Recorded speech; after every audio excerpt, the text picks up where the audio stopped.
Wellness coach मी ज्योत्स्ना परत एकदा आली आहे महिलांसाठी काही महत्त्वाच्या टिप्स घेऊन.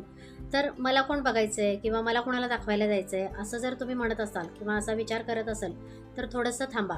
कारण 30 आणि 40 वयामधील महिलांच्या तोंडातून खास करून अशी वाक्य येतात. तर मला तुम्हाला एक सांगायचं आहे, मला कोणाला दाखवायला जायचं आहे किंवा कोणी आपल्याला बघणार आहे म्हणून नव्हे, तर स्वतःसाठी, स्वतःच्या फॅमिलीसाठी फिट राहणं खूप जास्त गरजेचं आहे. आणि 30 आणि 40 वयामध्येच आपल्या बॉडीमधील कोलॅजनची लेवल कमी व्हायला सुरुवात होते. त्यामुळे हाडांचे प्रॉब्लेम्स किंवा जॉईंट्सचे प्रॉब्लेम्स क्रिएट होताना दिसतात. हार्मोन्स इम्बॅलन्स याच वयामध्ये होतं. त्यामुळे सुद्धा बरेच हेल्थ इश्यूज क्रिएट होतात. त्यामुळं मला कोण बघणार आहे असा विचार न करता, कोणाला दाखवण्यासाठी नाही तर स्वतःसाठी फिट राहणं खूप जास्त गरजेचं आहे. स्वतःसाठी किमान 1 तास देणं खूप जास्त गरजेचं आहे. आणि अजून एक गोष्ट म्हणजे किचन महिलांच्या हातात असतं. त्यामुळं घरातील महिला फिट, आपण फिट तर पूर्ण फॅमिली फिट.